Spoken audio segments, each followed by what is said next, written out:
Voilà, bonjour à chacun. Très heureux de nous retrouver cet après-midi pour ce service de baptême. Et je voudrais tout de suite remercier l'équipe pastorale de m'avoir invité à partager le message de l'Évangile. C'est toujours une joie, c'est toujours un honneur de pouvoir parler de la part du Seigneur et dire pourquoi il y a des hommes, il y a des femmes, pourquoi deux personnes cet après-midi vont s'engager par les eaux du baptême. Et la première question qui m'est venue sur le cœur en préparant ce message, c'est de me poser cette question: pourquoi se faire baptiser ? Nous rappelons que le baptême dont il est question, c'est un symbole avant tout. Tout à l'heure, le pasteur Clermont l'a dit, c'est un engagement de bonne conscience.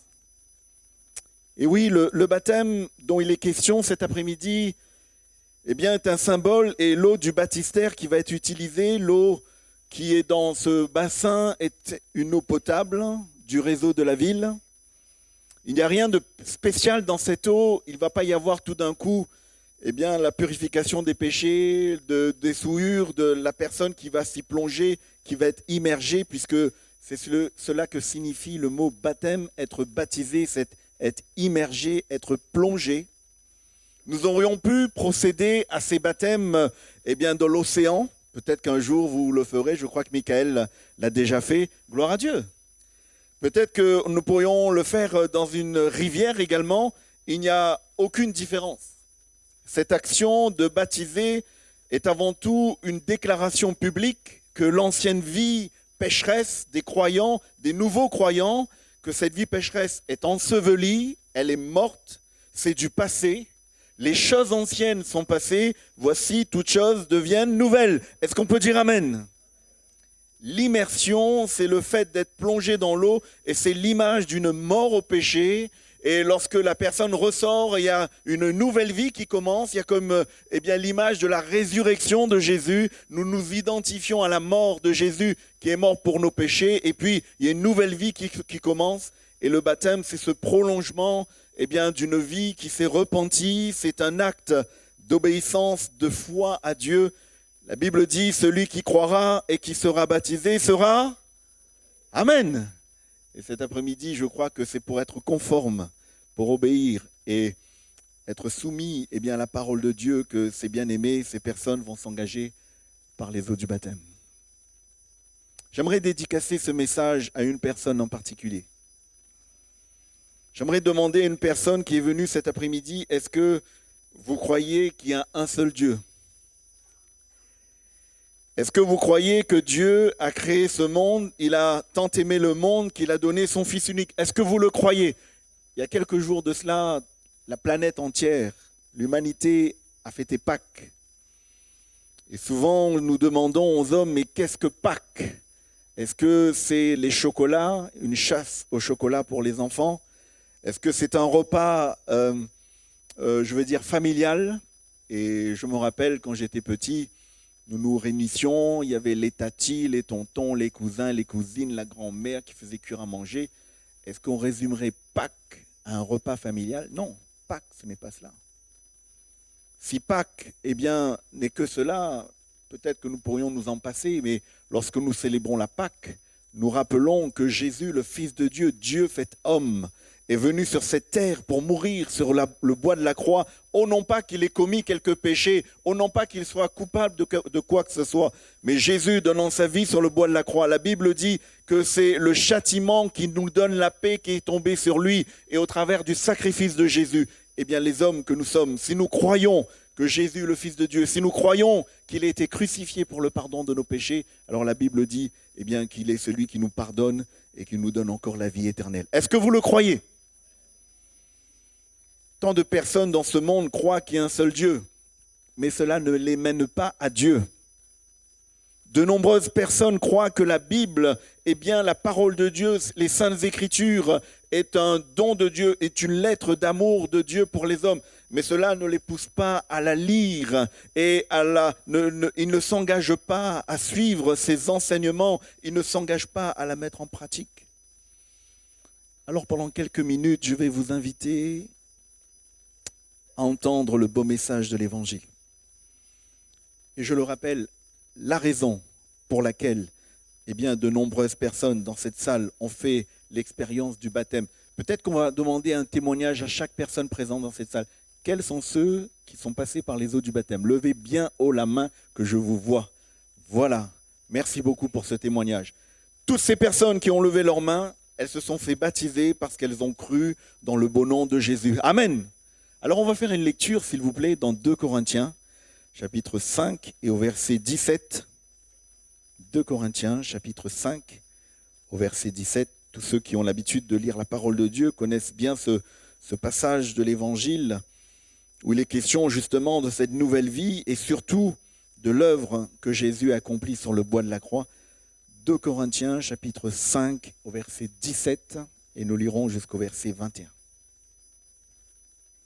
Il est écrit ceci: « Si quelqu'un est en Christ, il est une nouvelle créature. Les choses anciennes sont passées, voici toutes choses sont devenues. Et tout cela vient de Dieu, qui nous a réconciliés avec lui par Christ, qui nous a donné le ministère de la réconciliation, car Dieu était en Christ, réconciliant le monde avec lui-même, en n'imputant point aux hommes leurs offenses, et il a mis en nous la parole de la réconciliation. Nous faisons donc les fonctions d'ambassadeurs pour Christ, comme si Dieu exhortait par nous. Nous vous en supplions au nom de Christ, soyez réconciliés avec. Et au verset 21, celui qui n'a point connu le péché, eh bien Dieu l'a fait devenir péché. Il l'a fait devenir péché pour nous, afin que nous devenions en lui justice de Dieu. Amen. Nous venons de lire un passage de la parole de Dieu, de la Bible. Nous venons de lire, un passage de la lettre de Dieu à notre intention, même si, l'auteur de cette épître, de cette lettre, c'est l'apôtre Paul qui écrit aux Corinthiens. Cet après-midi, je dédicace ce message, à quelqu'un qui viendrait pour la première fois, pour l'une des premières fois, au milieu de nos églises. Cette lettre de Dieu est adressée à une personne et à tous en même temps. À chacun en particulier. Et Dieu s'adresse à nous, il s'adresse à tous, et il dit ceci: soyez réconciliés avec Dieu. Est-ce qu'on peut dire Amen? Dieu invite toutes les personnes, sans exception, à la réconciliation. Dieu souhaite la réconciliation avec chacun d'entre nous. C'est son désir, c'est son invitation cet après-midi. Il invite chacun à être réconcilié avec lui. Alors cela peut susciter dans les cœurs quelques questionnements. Et je me suis mis à la place d'une personne qui viendrait pour l'une des premières fois ou peut-être pour la première fois. Et la première question qui pourrait nous venir en tête, c'est: une réconciliation est nécessaire? Pourquoi? Pourquoi il faut nous réconcilier avec Dieu? Quel est le moyen? Comment être réconcilié avec Dieu? Et nous verrons que cette réconciliation n'est possible qu'au travers d'un seul homme, d'une seule personne. La Bible dit il y a un seul Dieu. Aussi, il y a un seul médiateur entre Dieu et les hommes. Et on peut le dire ensemble, c'est... Oh, vous n'êtes pas convaincus là. Vous faites la sieste, c'est ça? C'est l'heure de la sieste? Alors on va reposer cette question. Il y a un seul Dieu, un seul médiateur entre Dieu et les hommes, c'est... Amen. Amen. Et puisqu'il y a la possibilité d'être réconcilié, une autre question. Que faut-il faire? Que faut-il faire? Et j'aimerais répondre tout de suite en disant que cette réconciliation doit être volontaire. Elle est volontaire. Personne n'est obligé, mais la possibilité de choisir est donnée à tout un chacun. Oui, Dieu souhaite une réconciliation avec chaque homme, chaque femme, chaque enfant, chaque jeune, chaque personne mature, chaque personne de la troisième jeunesse, tous. Et comme je l'ai dit, peut-être qu'une personne est en train de se poser cette question, mais qu'est-ce que j'ai fait de mal pour que il soit nécessaire que je me réconcilie avec Dieu? Peut-être qu'une personne se dit, mais je n'ai rien contre Dieu et je pense que Dieu n'a rien contre moi. Je suis quelqu'un de bonne famille, je suis quelqu'un de bonne foi et je suis une personne bien à tous égards. Demandez à mon entourage, demandez à mon épouse, à mon époux, à mes enfants, à ceux qui me côtoient. Je n'ai rien fait de mal, de répréhensible. J'ai jamais été jugé, condamné. Je fais de mon mieux, j'essaye de faire autant que possible du bien autour de moi. Très bien. Mais que dit Dieu? Parce qu'il est question de cela cet après-midi. Que dit la parole de Dieu? Qu'est-il écrit dans la Bible? Il est écrit qu'il y a une séparation entre nous et Dieu. Il est écrit qu'il y a un conflit qui dure depuis des millénaires entre chaque individu et Dieu. Et ce n'est pas moi qui le dis, c'est la parole. Le prophète, le livre du prophète Ésaïe, au chapitre 59, dit « Ce qui met une séparation entre vous et votre Dieu, ce sont vos péchés, qui vous cachent sa face et l'empêchent de vous écouter. » Il est question du péché comme d'une séparation entre Dieu et les hommes.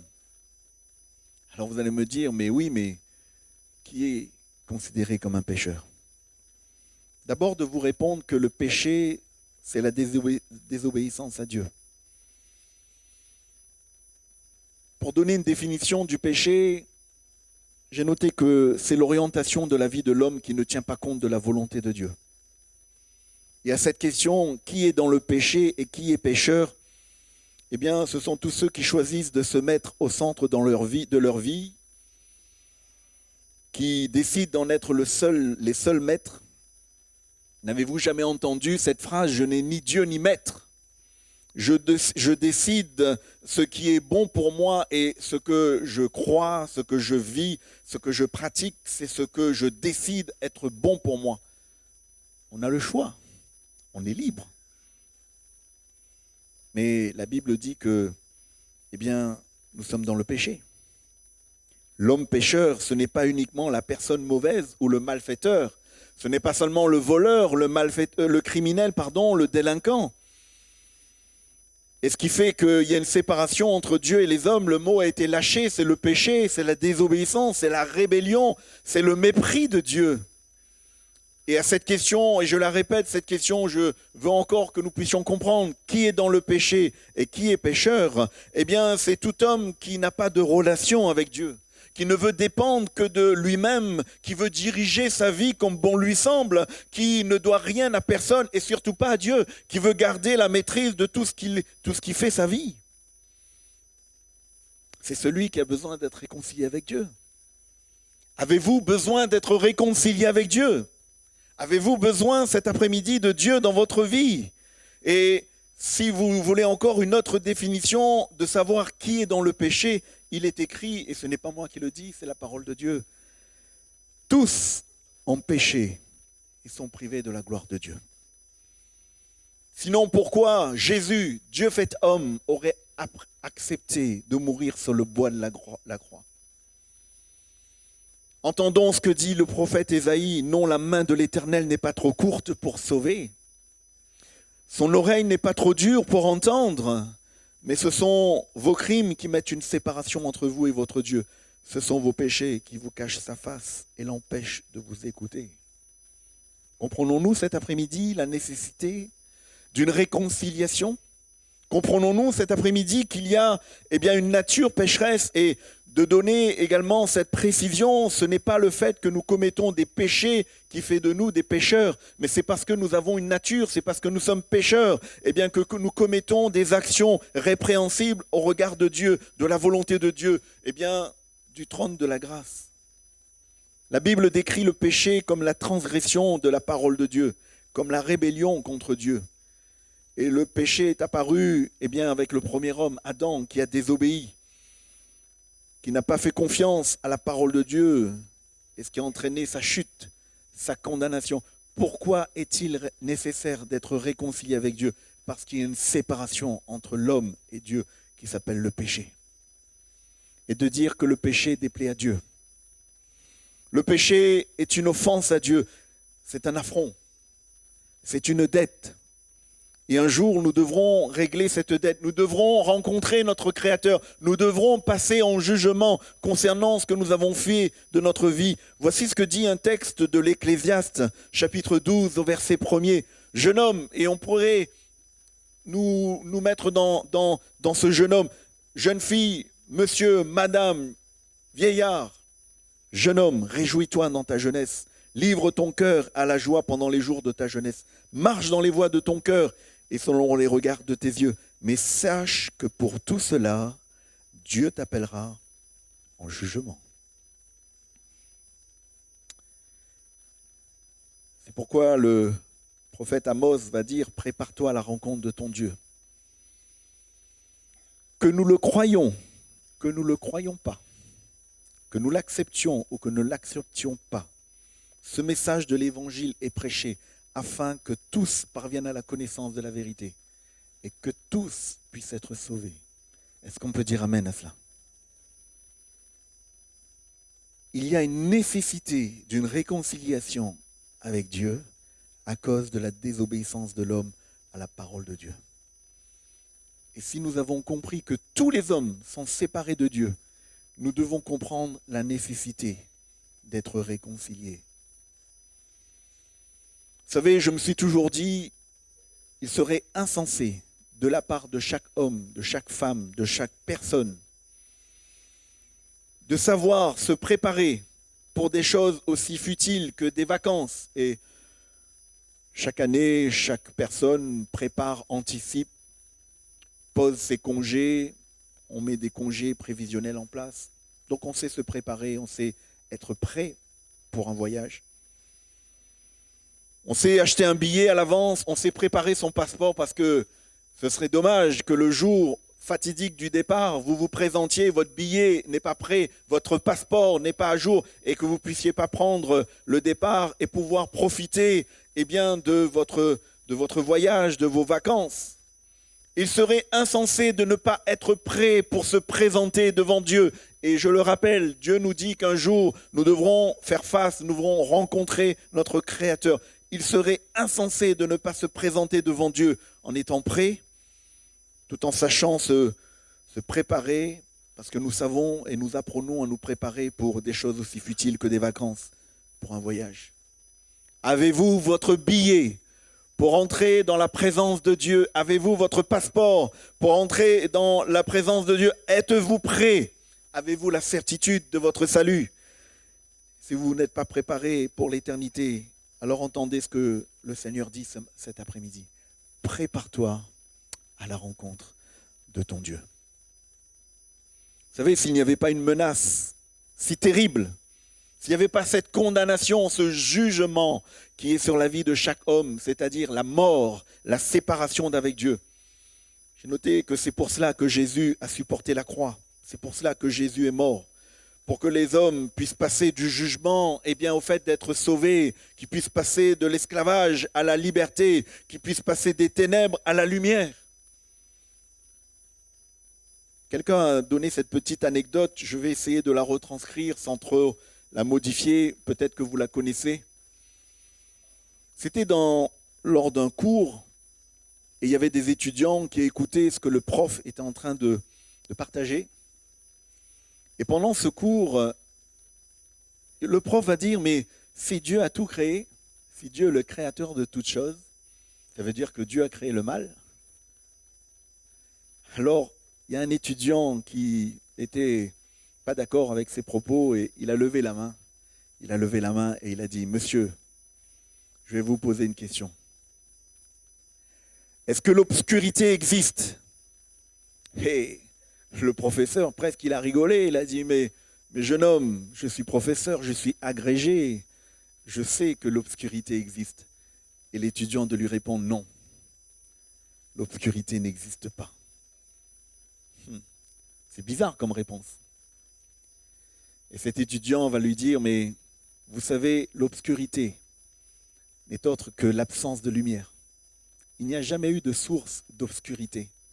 L'obscurité n'existe que parce qu'il y a une absence totale de lumière. Alors le prof, il est resté comme ça. Il était surpris. Alors l'étudiant va lui poser une deuxième question. Monsieur, est-ce que le froid existe? Et le professeur encore de rigoler en disant, mais oui, mais là vous êtes absurde dans votre raisonnement, l'obscurité n'existe pas, le froid n'existe pas. Et l'étudiant a dit, vous avez raison de dire que le froid n'existe pas. Le froid n'est que la conséquence d'une absence de source de chaleur. Il n'y a que l'absence d'une chaleur qui fait que, eh bien, il fait froid. Et pour preuve, les deux pôles, le pôle nord et le pôle sud de notre planète, qui, eh bien, pendant un certain temps de l'année, n'ont pas beaucoup de lumière, n'ont pas beaucoup, eh bien, de présence du soleil. Ils sont complètement gelés, c'est complètement givré, c'est recouvert de glace. Pourquoi? Parce qu'il y a une totale absence de source de chaleur. J'aimerais dire à une personne cet après-midi que l'absence de Dieu dans votre vie, c'est l'absence de lumière. L'absence de Dieu dans votre vie, et certaines personnes sont comme dans l'obscurité, comme dans les ténèbres.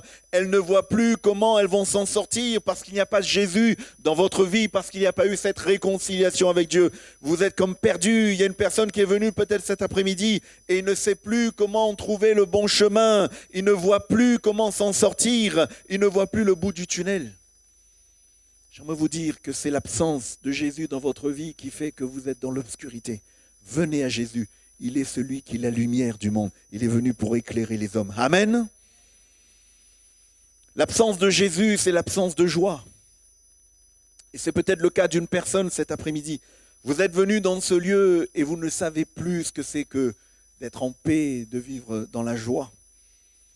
Vous êtes venu cet après-midi et peut-être que vous avez déjà expérimenté quelques joies éphémères, quelques joies passagères. Il y a quelques plaisirs, il y a quelques moments agréables qui donnent aux hommes d'oublier pendant quelques jours, pendant quelques heures, leurs soucis et leurs tracas. Mais quand on revient à la réalité, les choses sont toujours là. Il y a quelques substances qui permettent aux hommes d'oublier pendant quelques heures, eh bien, les problèmes, les difficultés, et ils se sentent joyeux, ils se sentent euphoriques. On croirait qu'ils sont les plus heureux de ce monde, mais c'est pendant un temps, cela dure quelques heures. Pour ne pas les citer, l'alcool, la drogue, les plaisirs de la chair, les plaisirs du monde, peuvent procurer aux hommes l'illusion d'une joie, mais ce sont des joies éphémères, passagères. Le problème, c'est que lorsque les effets de ces joies éphémères sont passées, le réveil est catastrophique, le réveil est bien problématique. Et parfois, après avoir goûté à ces joies éphémères, passagères, après avoir mis la main dans un engrenage, certaines personnes sont comme prisonnières. La Bible dit que l'homme est esclave de ce qui a triomphé de lui. Peut-être que quelqu'un est venu cet après-midi qui a une absence totale de joie dans sa vie, une absence totale de paix. Et j'insiste, certaines personnes sont comme devenues comme des esclaves de ce qui a triomphé d'elles. Certaines personnes sont prêtes, pour pouvoir assouvir leur addiction, leur besoin d'oublier. Ils sont prêts à gaspiller dans la drogue, dans l'alcool et dans toutes sortes d'addictions. Il y a certaines personnes qui dépensent des sommes, leur temps, leur vie. L'absence de Dieu. L'absence de Jésus. Il y a une bonne nouvelle cet après-midi. Et c'est le message de l'Évangile. Il y a un moyen de réconciliation. Et comme je l'ai dit tout à l'heure, il y a un seul Dieu. Il y a un seul médiateur entre Dieu et les hommes. C'est Jésus-Christ. Amen. Jésus-Christ fait homme. Dans ce texte que nous avons lu en introduction, nous avons entendu cette invitation à chaque personne dans ce lieu. Et j'aimerais reprendre mot à mot ce passage de l'Évangile que nous avons lu. Il est dit, soyez réconciliés avec Dieu. Dieu était en Christ, réconciliant le monde avec lui-même. Quel est le moyen que Dieu a donné pour que les hommes puissent être réconciliés avec Dieu? C'est Jésus-Christ. La réconciliation est possible au travers de Jésus et de Jésus seul. Amen. Dieu veut et nous pouvons rétablir la relation entre nous et Dieu au travers de qui? Au travers de Jésus. Le salaire du péché, c'est la mort. Le péché nous sépare de Dieu. Mais le don gratuit de Dieu, c'est la vie éternelle en Jésus-Christ. Peut-être que vous allez me dire, mais est-ce possible que Dieu puisse me pardonner mes péchés? Si je suis coupable devant Dieu, si, j'ai fait des choses qui déplaisent à Dieu, est-ce possible que le Seigneur passe l'éponge en faisant comme si je n'avais jamais rien fait? Oui. S'il y a une vraie repentance dans le cœur d'une personne cet après-midi, si quelqu'un est convaincu qu'il a offensé Dieu par une vie ne tenant pas compte de la volonté de Dieu pour lui, pour elle, la Bible dit qu'il nous suffit de nous repentir, il nous suffit de lui demander pardon. Et si nous confessons nos péchés, Dieu est fidèle et juste pour nous pardonner et pour nous purifier. Amen. Je répète ce verset, Dieu était en Christ, réconciliant le monde avec lui-même. Qu'est-ce qu'il a fait? En n'imputant point aux hommes leurs offenses. Voilà ce que signifie ce verset. Il y avait une condamnation, un jugement, c'est la mort. Et bien pire qu'une mort physique, c'est la mort qui représente une séparation avec Dieu. Mais au lieu que cette condamnation demeure sur notre vie, Dieu va imputer notre condamnation à quelqu'un d'autre. Dieu impute nos péchés à une autre personne et les impute à Jésus-Christ. Dieu nous rend justes, et comment cela est possible? Parce que celui qui n'a pas connu le péché, Dieu l'a fait devenir péché pour nous, afin que nous devenions justice de Dieu. Est-ce qu'on peut dire amen à cela? Comprenons-nous ce qui est écrit. Il est dit que Dieu a pris nos péchés, notre condamnation, et il l'a mis sur son Fils Jésus, qui est venu pour mourir sur le bois de la croix, non pas pour ses crimes, non pas pour les offenses qu'il aurait causées à Dieu, mais pour nos offenses, pour nos péchés. Le châtiment qui nous donne la paix est tombé sur lui. Alléluia. La Bible dit que Jésus a pris la culpabilité de nos péchés, il a endossé notre condamnation, le jugement qui était sur nos vies, il a pris nos péchés à son compte, et au travers de son sacrifice, nous pouvons être lavés, purifiés, et nous sommes regardés aux yeux de Dieu comme n'ayant jamais péché.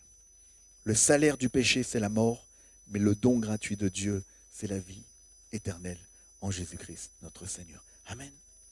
Jésus est venu pour donner sa vie en rançon pour beaucoup. Je ne sais pas si cet après-midi, quelqu'un entend pour la première fois le message de la parole de Dieu. Mais j'aime à croire que vous comprenez que ces paroles vous sont adressées personnellement. Et cette invitation est adressée à une personne en particulier cet après-midi. Et cette invitation que Jésus adresse à une personne, peut-être que vous vous demanderez, que faut-il faire? La réponse est toute trouvée. Jésus dira, celui qui croira et qui sera baptisé sera sauvé. Que faut-il faire? Croire. Dieu a tant aimé le monde qu'il a donné son Fils unique afin que quiconque croit ne périsse point, mais qu'il ait la vie éternelle. Amen. C'est là la bonne nouvelle de l'Évangile. Dieu montre son amour envers les hommes en donnant son Fils Jésus. Dieu ne nous a pas donné des lois, Dieu ne nous a pas donné des règles, Dieu ne nous a pas donné une religion, il nous a donné son Fils Jésus. Il nous a donné la vie éternelle. Si nous croyons que Jésus est le Fils de Dieu, si nous croyons que Jésus a donné sa vie sur le bois de la croix pour le pardon de nos péchés, alors oui, le Seigneur nous lave, nous purifie de tous nos péchés et nous sommes réconciliés avec lui. Amen. Cet après-midi, j'aimerais dire que Dieu ne fait exception de personne, c'est-à-dire qu'il ne rejette personne. Il n'y a pas de « oh, je suis allé trop loin ». Il n'y a pas de « oh, je ne peux pas demander pardon parce que le Seigneur ne fera aucun cas de mes paroles ». Non, non, pas du tout. Dieu ne rejette personne, mais il y a une condition tout de même.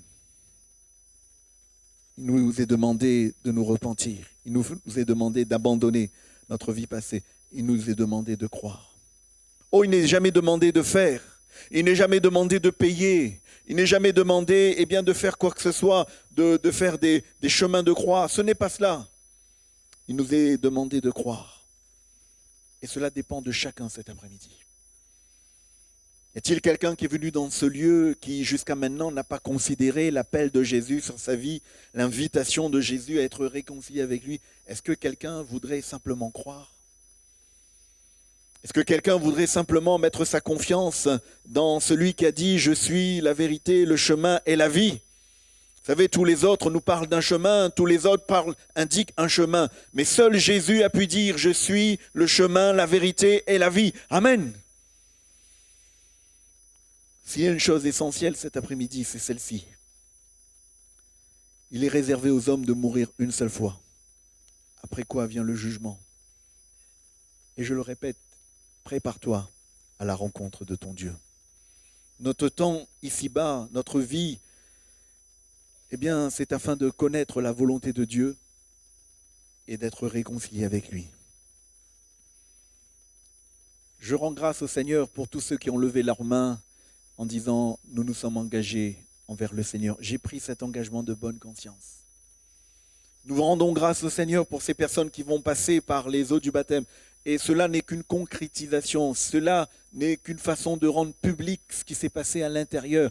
Et nous avons lu ce verset, la Bible dit « Si quelqu'un est en Christ, si quelqu'un est attaché à Jésus, si quelqu'un appartient à Jésus, il est une nouvelle créature. Les choses anciennes sont passées, voici toutes choses sont devenues nouvelles. » Amen. Et peut-être que quelqu'un cet après-midi soupire après une nouvelle vie, après un nouveau départ, après un miracle dans sa vie, un prodige que le Seigneur va susciter. J'aimerais peut-être énumérer quelques miracles que Jésus a fait lors de son passage sur cette terre, lors de son ministère. Il va dire qu'il a été oint, l'Esprit a été sur lui pour pouvoir guérir les cœurs brisés. Et certaines personnes sont comme brisées à l'intérieur. Nous sommes dans une génération où il n'y a jamais eu autant de personnes qui ont des pulsions suicidaires. Nous sommes dans une génération où les hommes, les femmes, les jeunes et les moins jeunes, sont dans la dépression, sont dans le burn-out. Il y a un exemple dans la parole de Dieu où une veuve, déjà être veuve, c'est difficile. Avoir expérimenté le veuvage, c'est quand même un moment très difficile. Et voilà que cette femme qui était veuve allait enterrer son fils unique. Il y avait une foule avec elle et elle se dirigeait là à cet endroit où elle allait faire un dernier adieu à son fils. Quel drame! Et je me suis dit, mais qui c'est qui est capable de recoller les morceaux d'un cœur brisé? Qui est capable de guérir un cœur brisé? Cette femme était littéralement brisée, une veuve qui va enterrer son fils unique. Quelle espérance! Je me suis posé cette question, mais qu'allait-elle faire en rentrant chez elle après? Quelle allait être la suite de sa vie? À quoi bon? Voici qu'elle croise Jésus. Jésus fait arrêter cette foule et Jésus va adresser la parole à cette femme et il va dire à cette femme, ne pleure pas, ne pleure pas. Qui serait capable de dire cela à une veuve qui a déjà subi la séparation d'avec son conjoint? Et cette fois-ci, elle va enterrer son fils unique. Ne pleure pas, ne pleure pas. Et voici que il va toucher le cercueil et il va demander à ce mort de se lever. Qui est capable de demander à un mort de se lever? Jésus est la résurrection et la vie. Est-ce que vous le croyez? Jésus est la résurrection et la vie. Et il a ramené à la vie cet homme et il a rendu à sa mère. Et je le crois cet après-midi, si quelqu'un serait comme brisé, s'il y avait quelque chose qui serait comme mort à la sœur d'un homme qui était mort depuis 4 jours, il va lui dire, mais si tu crois, tu verras la gloire de Dieu. Et il va ramener à la vie même celui qui est mort, même celui qui sent la mort. Et certaines situations sentent la mort, il y a certaines situations qui ne sentent pas bon. Mais au travers de la foi en Jésus-Christ, vous pourrez expérimenter ce miracle. Dieu est capable de transformer toutes les situations.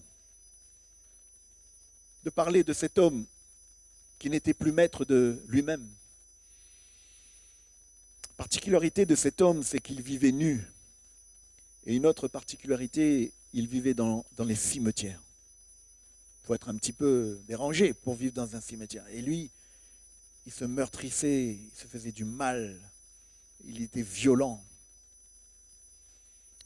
Et puis, un jour, des personnes ont été étonnées. Ils ont été surpris parce qu'il s'est produit quelque chose d'impossible. Ils ont vu cet homme habillé, vêtu, dans son bon sens.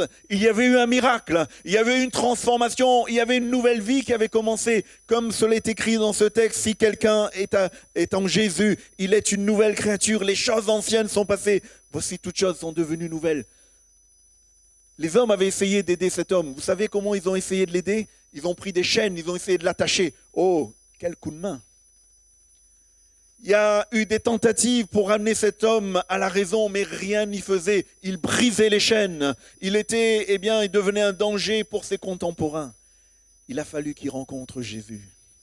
Il a fallu qu'il rencontre Jésus. Et sa vie a changé de tout au tout. Il était esclave. Il n'était plus maître de lui-même. Peut-être que quelqu'un est venu cet après-midi qui n'est plus maître. Vous avez essayé de vous en sortir, mais vous avez mis la main dans un engrenage et vous n'arrivez plus à vous en sortir.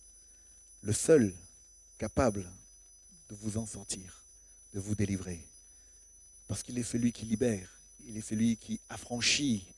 Si c'est le Fils qui vous affranchit, eh bien vous serez réellement libre. Si quelqu'un est en Christ, il est une nouvelle créature, les choses anciennes sont passées, voici toutes choses deviennent nouvelles. Cet homme a rencontré Jésus et il a été complètement délivré. Alléluia! Cela est possible pour une personne cet après-midi, de tout recommencer, de repartir à zéro. Et je vais bientôt terminer. Nous avons lu dans ce passage de 2 Corinthiens chapitre 5, cette partie du verset où il est dit « Nous faisons donc les fonctions d'ambassadeurs pour Christ, comme si Dieu exhortait par nous. » J'aimerais m'approprier ces paroles cet après-midi. Ne voyez pas l'homme, ne regardez pas à Daniel, mais entendez ce que dit Dieu. Entendez ce que dit Jésus. Soyez réconciliés avec Dieu. La réconciliation avec Dieu est volontaire. De le dire que Dieu est un gentleman. Il n'a jamais obligé quelqu'un, mais il a toujours donné aux hommes, aux femmes, aux jeunes, aux moins jeunes, la possibilité de choisir. Je mets devant toi la vie, je mets devant toi la mort, je mets devant toi la bénédiction, je mets devant toi la malédiction. Choisis la vie. C'est une proposition, c'est un choix. À chacun de répondre comme il l'entend. Mais je le crois que ce qui sera toujours le meilleur, ce sera de recevoir la vie, et la vie en Jésus-Christ. La question qui se pose maintenant, c'est est-ce que vous avez reçu Jésus? La question qui se pose, c'est est-ce que vous êtes réconcilié avec Dieu? La question qui se pose, c'est croyez-vous que Jésus, mourant sur le bois de la croix, il mourait pour vous personnellement, qu'il a pris sur lui la condamnation qui devait tomber sur chacun d'entre nous. Et Dieu, cet après-midi, appelle une personne à la réconciliation. Et pour que deux parties se réconcilient, il faut que chacune des deux parties le souhaite. Dieu, il le souhaite. Il l'a démontré en envoyant son Fils Jésus. Quelle sera votre réponse cet après-midi, cher ami? Il y a un choix à faire. Il y a une invitation, il y a un appel.